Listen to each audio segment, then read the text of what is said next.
Please subscribe, share and comment, and let your friends know as well. November, December, the Taliban are being obliterated bit by bit through sheer American air power, and then 19th century cavalry fighting in the Yeah, mountains of Dar es Suf and northern Afghanistan. Mazar-i-Sharif falls.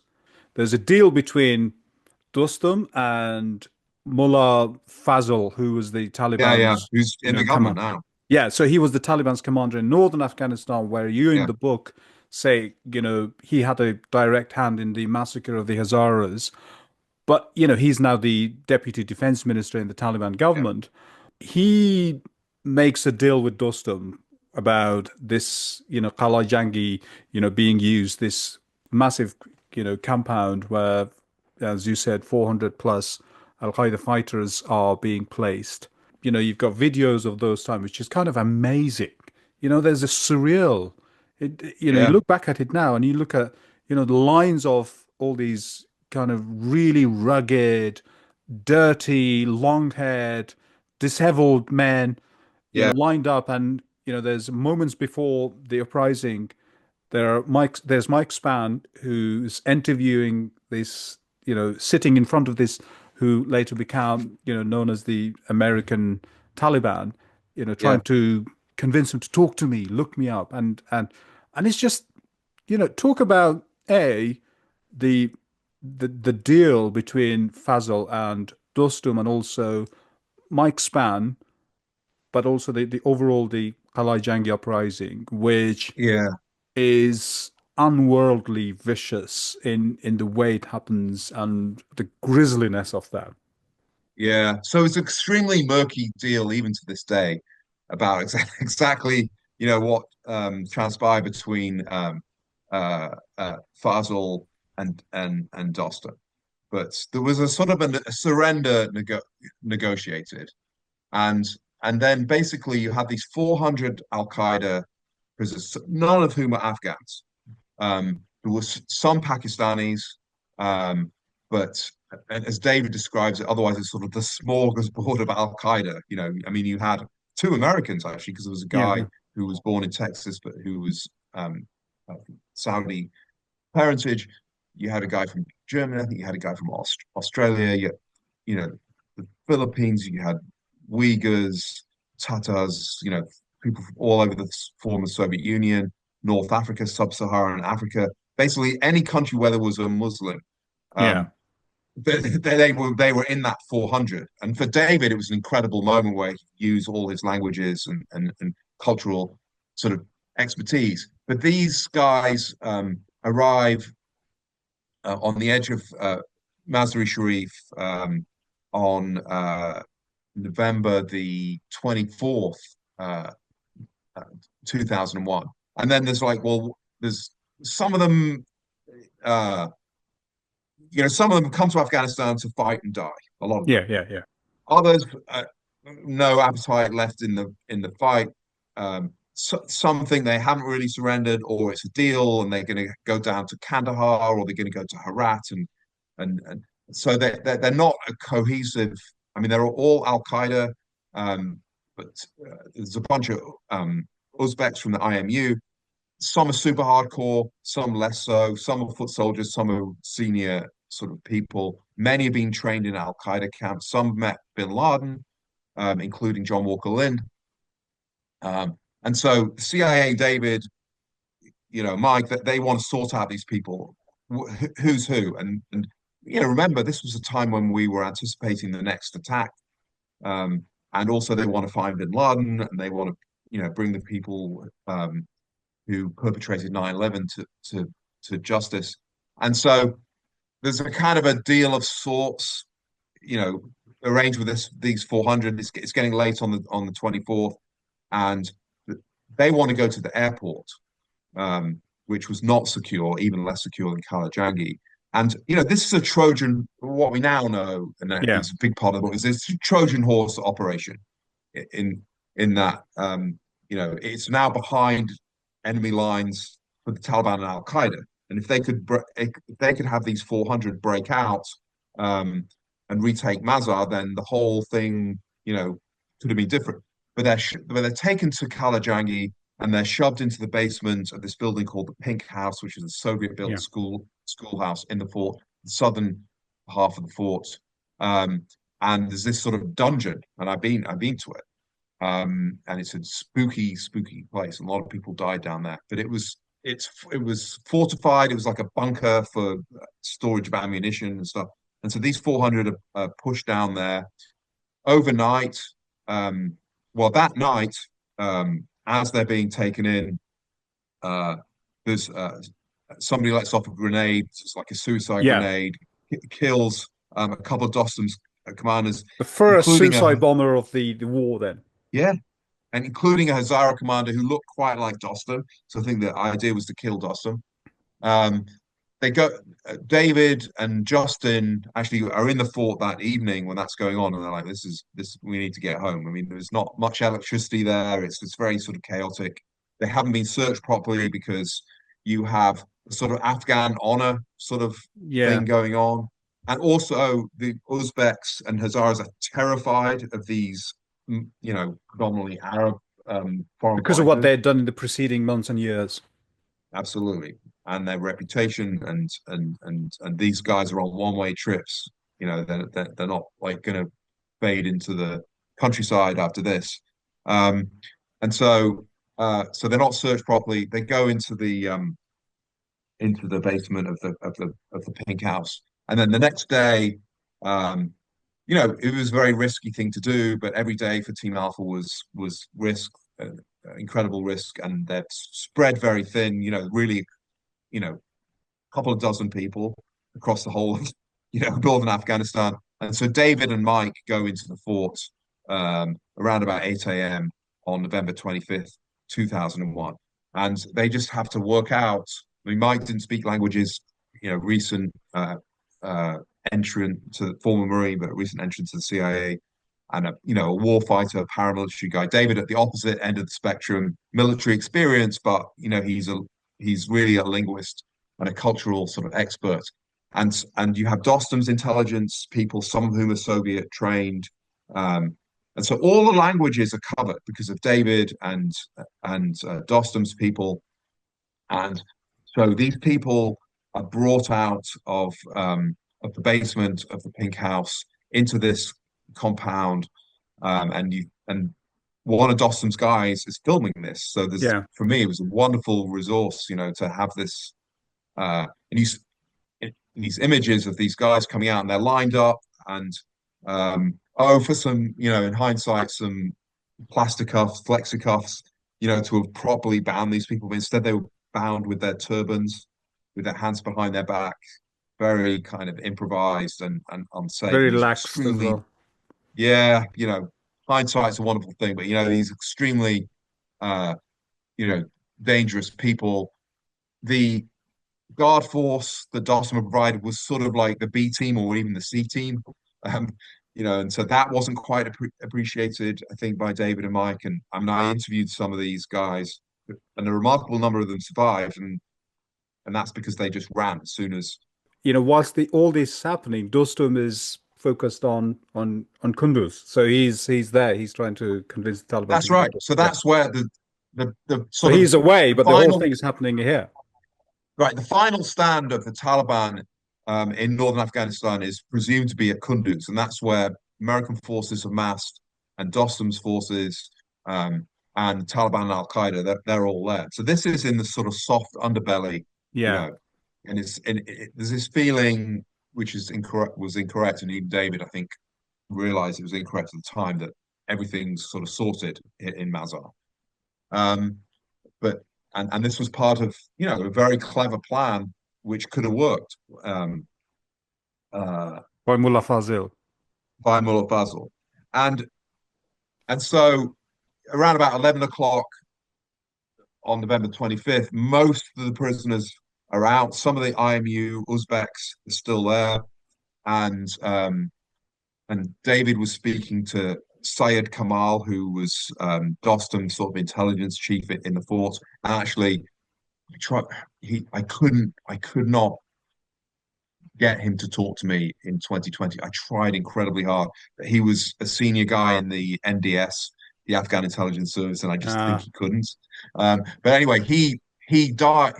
Has since died. His families, I went to see them in Louisville, oh, Kentucky. You know, it's sort of incredible.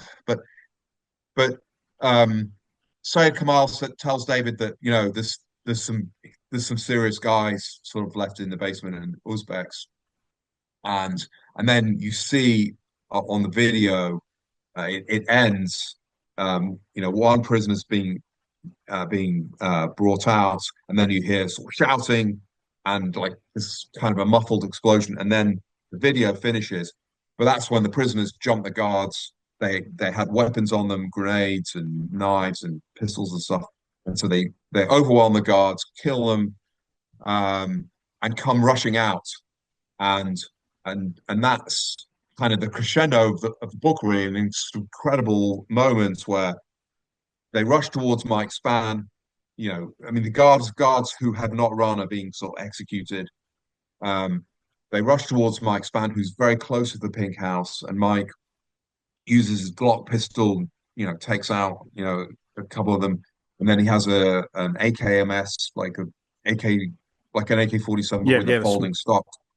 Um, so you can use it in close quarters and vehicles and stuff, and that's what Team Alpha had. He starts using his AK, kills a few, and he's just sort of overwhelmed. Um, David is much further away, but he hears Mike shouting like "Dave, Dave, Dave," yeah, and David, incredibly, when you think of the mortal danger he was in, he runs towards Mike and the pink house, and to probable death. Whereas yeah, there are Afghans who survive running the other way out of the fort, and David gets there. Um, and he's got his Browning high power pistol that he takes out on the way, and he's one guy who he's already sort of interrogated is running towards him, shooting at him, and yeah, David kills him, and and um and he did his pistol course like 3 or 4 years earlier, but he's not this, but he functions and he does what he has to do, and then he gets to Mike, and it's just a melee. There are all these bodies on top of him, and there's blood in the dust, and Mike's dead, and I yeah, yeah, almost yeah. certain, and he was killed, with a contact shot on his temple, probably from his own pistol. Um, and David, he grabs Mike's AK, he kills the four guys on top of Mike, And and Mike becomes the first casualty of the that's American war right, in Afghanistan. So yeah, that's the and title of the book. that's right. And I remember David telling me. I mean, I spent hours and hours and hours with David talking about this, and I remember him telling me, he the four guys on top of Mike, he kills them like one, two, three, four shots, four, three, two, one. So he shoots each of them twice, and then David, he has to get out of the fort. He has to try and save his own life. He has to call in sort of reinforcements. He has to stop. Using a German journalist's satellite phone to call That's right. Uzbekistan, So he has and he has to it's all stop. in camera, and it's fascinating. I mean, this journalist filming him, and he's asking him, "Are you CIA?" And he doesn't respond. At that moment, so he's very. So yeah, I mean, Let's leave it at that, he says, something like that. yeah. So David manages, and he fire. I mean, he he fires, more than 100 shots. He's using Mike's AK, another AK he picked up. He's using his own pistol. He had 75 rounds that he fired in his pistol. The shots sort of whizzing past him, the grenades bouncing off him that don't explode. And at one point, he shoots a guy in the head, like over his shoulder, because they're jumping on him. Some of them are still tied up. Sort of an incredible. I don't think very, very few people have been through an experience like this and lived to tell the tale. Eventually, gets to the headquarters building on the north side of the fort, and he kind of and there's footage of him running across the northern compound. He sort of gets through the door, and then all of a sudden he's got like a German TV crew filming him, and you see his face, and talk about the 1,000 yard stare. And Yeah. he's in a he's sort of in another realm, and then they're asking him questions. Some of them are kind of goofy. a little Yeah. bit Who goofy, are you? and David's sort of who's sort of talking to them. I remember David saying to me, like, he's like, why don't I even talk to them? But you're not prepared for any of this. And Mm. David is, working out how to survive, how to make contact with CIA. So he calls his wife um in Tashkent, who just picks up the phone and then drops it when she hears what's going on. And then yes, he uses Arnhem Staudt, who's the German TV reporter, who's kind of a pacifist, and he's Yeah, going to yeah, yeah, Qala-i-Jangi because he yeah, doesn't want to be in Kunduz where it's all dangerous. But then Arnhem, this some of this is sort of somewhat amusing because Arnhem sort of presents it as a moral dilemma, yeah. about whether to help the CIA officer, and David's like, I don't think there was much moral dilemma at the time, because Arnhem wants to survive as well, Yeah. and David kind of saves his life, and because he speaks to the CIA station, who speaks to Kashi Kanabad, so you have that, and then you have these guys come in from the schoolhouse, which is the American base, which is the SBS Green Yeah, so Berets. the SBS is a branch of British Special Forces, and by then they've entered the war as well. This covert group of men who are highly trained, and you look at the photos of them, and they look different, and they come and they get stuck in, and they kill a lot Oh of yeah. those Al-Qaeda fighters. Well, they brought General GPMG's general purpose machine guns in, and so they're kind of an amusing sort of subplot in some ways because they're sort of the poor cousins in terms of publicity of the SAS, Yeah, and and who get sort of all the glory, and and uh, and they're also their rules of engagement from Tony Blair, who he's got domestic politics to think about, and he doesn't really want British Special Forces to be involved in a bloodbath in Kunduz. So the rules of engagement are, you can only fire when fired upon. You're sort of, humanitarian, yeah, and yeah, yeah. they paint their Land Rovers white, like they're sort of like NGOs, and these are not NGO types of No, people. But when the shit hits the fan, uh, the they're SBS in isn't it. worried about rules. They're not worried. They're in it But to they're win it. identified They because everybody's kind of mesmerized as who these people are, and they appear out of nowhere. And they're yeah only picked up by their accent because they're kind of. I mean, amazingly, there are footage of them, and the journalists are there filming it as if there's some sort yeah of you know drama going on, and the because the fighting is so ferocious, and they're talking to each other, and there's a bit of a yeah banter going on as well. And the yeah. journalists pick up by their accent.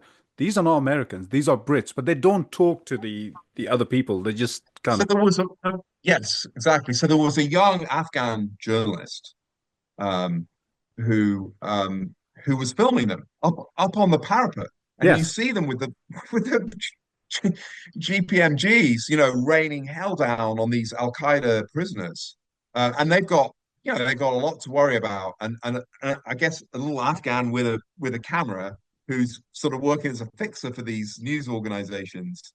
They've got other things to think about, but this is sort of incredible footage, and yes, there are these English accents like, all right, mate, yeah. pass So us the ammo. camera shy too.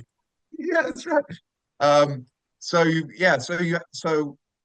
have this QRF, quick reaction force, but a pickup team of Brits and Green Berets and a couple of US Air Force guys, a CIA medic called Glenn, um, and they get to the fort, and there's a Navy SEAL called Steph Bass who's on an exchange program with the Yeah, with the SBS. Brits. Yeah, yeah, yeah. Yeah, and so you have this sort of bunch of guys who incredible bravery. You imagine like driving towards Qala-i-Jangi when you have 400 Al Qaeda in there who've taken over the place, and you just go in and and deal with it, and they turn the tide on the uprising. But it eventually lasts 6 days, and it takes 4 days, I think, to get Mike Spann's body.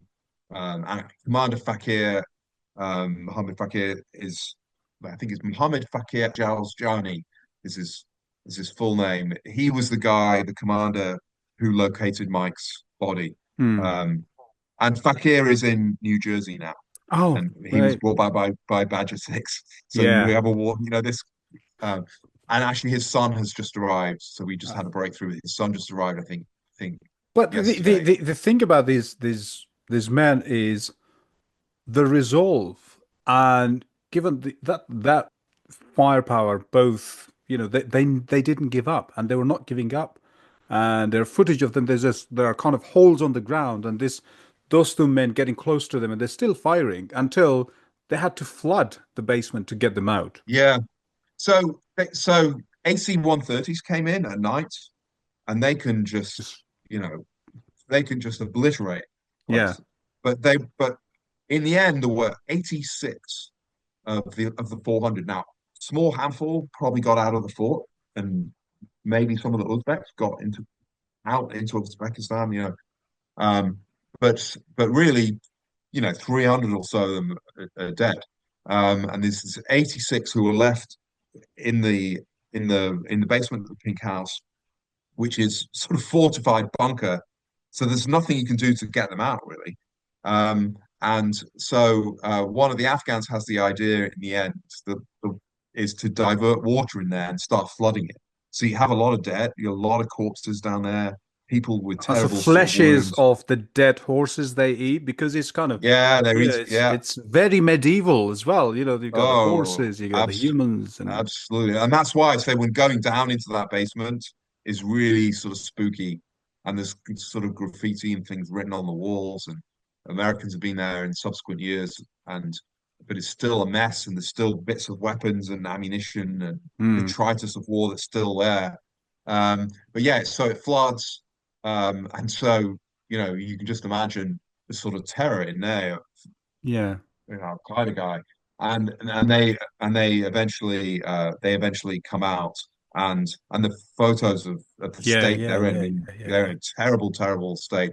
And John Walker Lindh, who had his cover story was he was Irish, so he was yeah. sort of known as the Irishman amongst his sort of comrades. He is one of them, and it turns out that he's American. So you've got a whole, And the incredible camera sort on of him, he's story. lying on that stretcher, and he's still resolute. I mean, it's just Well, mind-boggling. he had every opportunity. I mean, he was questioned by Mike and David, and the footage Yeah, is there. And it's interesting. Almost everybody, all those prisoners, um, talked, and some of them talked honestly. yeah. Some of There's this them fat just Arab lied. who's taunting, Yeah, and Qatari guy who's yeah, going on about I'm in Mossad, I'm in the CIA, kind of wacky sort of stuff. But Walker Lindh said nothing, and he had every opportunity. And so he was sort of portrayed, and he got 20 years sentence in the end, and he was sort of portrayed as a sort of a poor, mixed up kid from California who was, you know, not quite on a gap year, but he was interested in Islam and trying to find himself, and complete rubbish. I mean, he was a committed jihadist fighter and has remained so, and actually mm, became an adherent of ISIS when he was in prison. He was released in about 3 or 4 years ago now. He's at large, and he's done some propagandist kind of yeah. stuff, um, for Islamist causes. But as far as I can tell, under sort of heavy surveillance. I mean, he sort of bizarrely tried to get off a cruise ship, I think in Spain Yeah, a yeah, couple yeah. of years Because ago. he's praised ISIS. I mean, he's changed his name to something else, and Yeah, and was immediately turned around. You can get back on yeah, that yeah, yeah, ship. yeah, How do they know he was on the cruise ship? How do they know he was coming off? He's sort of being monitored. He was like almost like the first. Wait, the whole phenomenon of lone wolf. Now he was not a lone wolf because he was in Al-Qaeda, but the sort of homegrown Western, terrorists. yeah, the Western, you know, I mean, he was an early guy on the internet, chat rooms and stuff. So the sort of jihadist, the Westerner, inspired by Islamist ideology to become a jihadist, he was almost the sort of the prototype of that. So Mm-hmm. fascinating. But also, you've got eventually the uprisings put down with an enormous amount of blood being spilled, and you have this incredible images of Dostum visiting the the area because still there's a pocket. They've not come out yet. But what is amazing about that, he's accompanied by Mullah Fazil and Yeah, the other Taliban commander, yeah. which Mullah Mullah Nurullah, I think. Nurullah Nur, and I Yeah. think he's one of the ministers in the Taliban as well. And then Dostum, despite his complexities, because he's Uzbek and his Farsi is not as fluent. It's a very kind of Yeah. strong accent, and then he goes to he's fluent. I just don't want to people to jump on it. Oh, Yeah. you've said Dostum's, Accented. but he's very accented and Yeah. often uses simple words. And he looks at Mullah Fazil. He's like this beer character, and they're holding their noses as to because of the sting. And he says to Mullah, he calls Mullah Fazil and just says, Mullah, tell them to come out. And he said, the Taliban, because of, the way they treat, and they just, and this, the other Mullah is just praying and the Mullah Fazil, very cunningly says, we don't know them.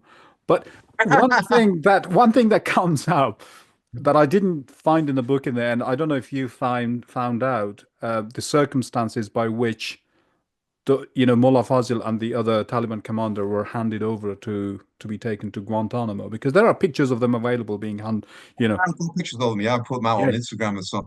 So I can't remember. Well, they went to stay at Shebagan. yeah, They were sort of guests slash prisoners.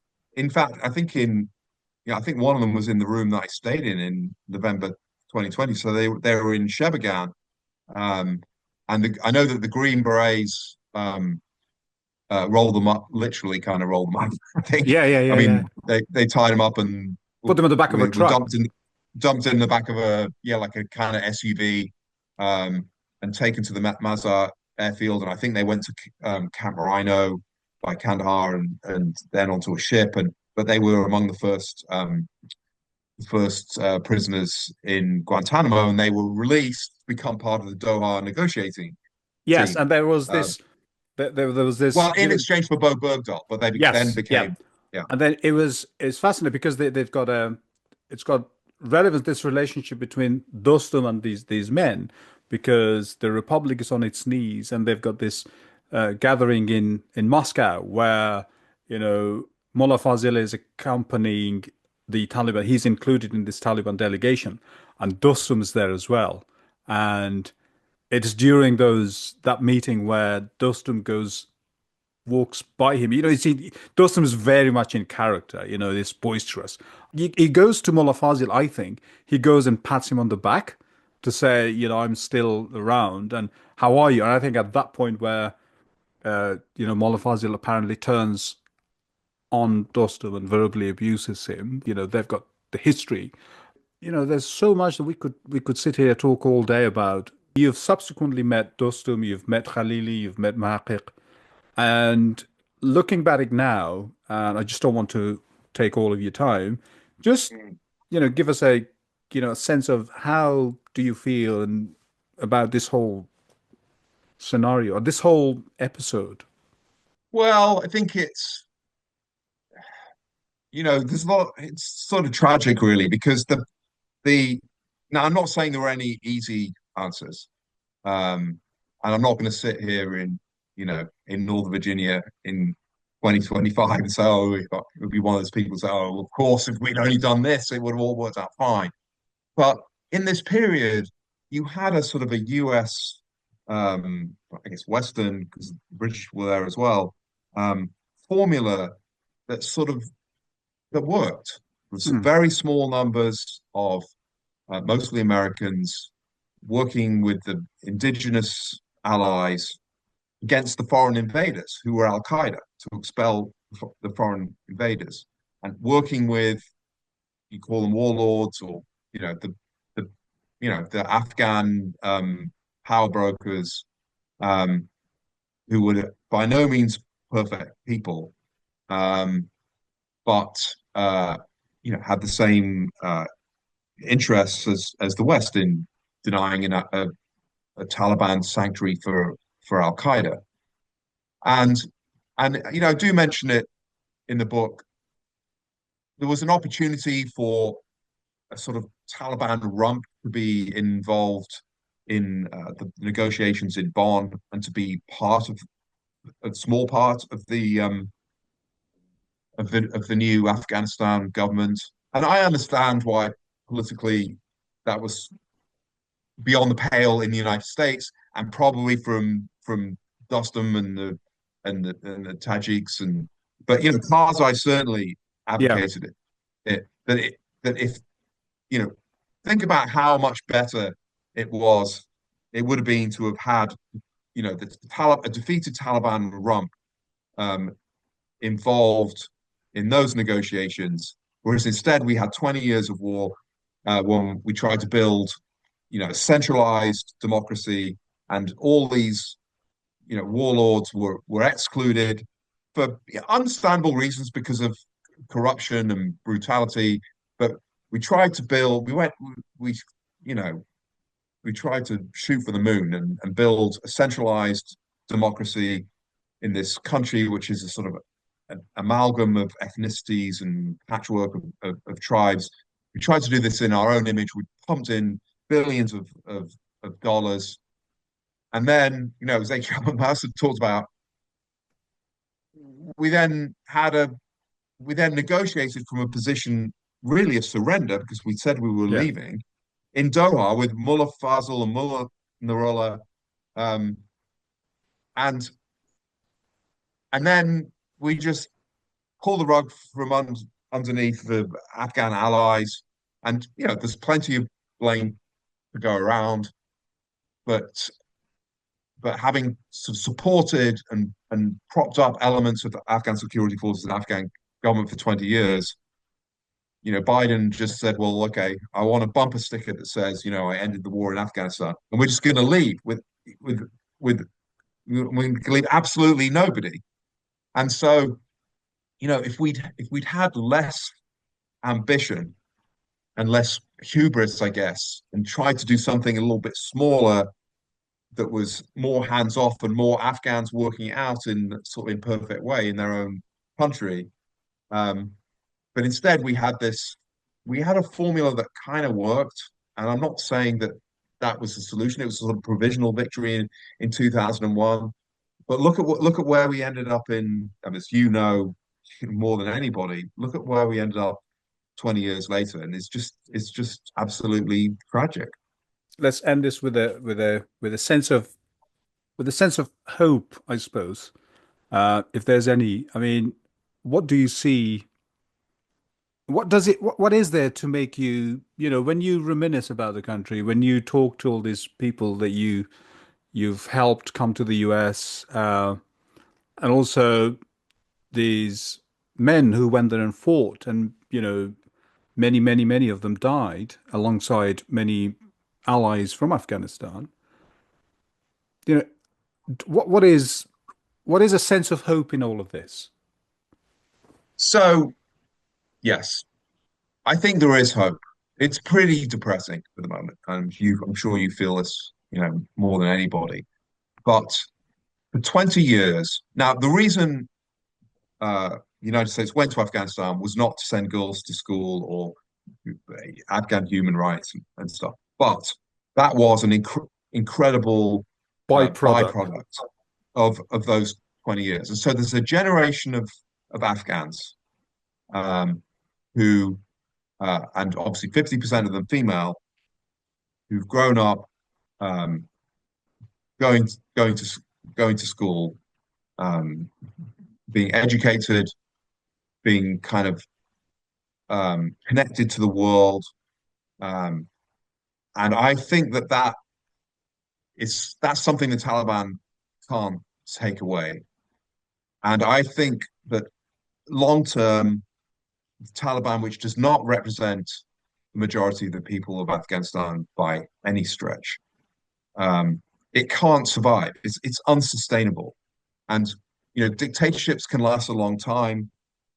They're the things that they're doing are terrible, uh, but I think it's ultimately not sustainable.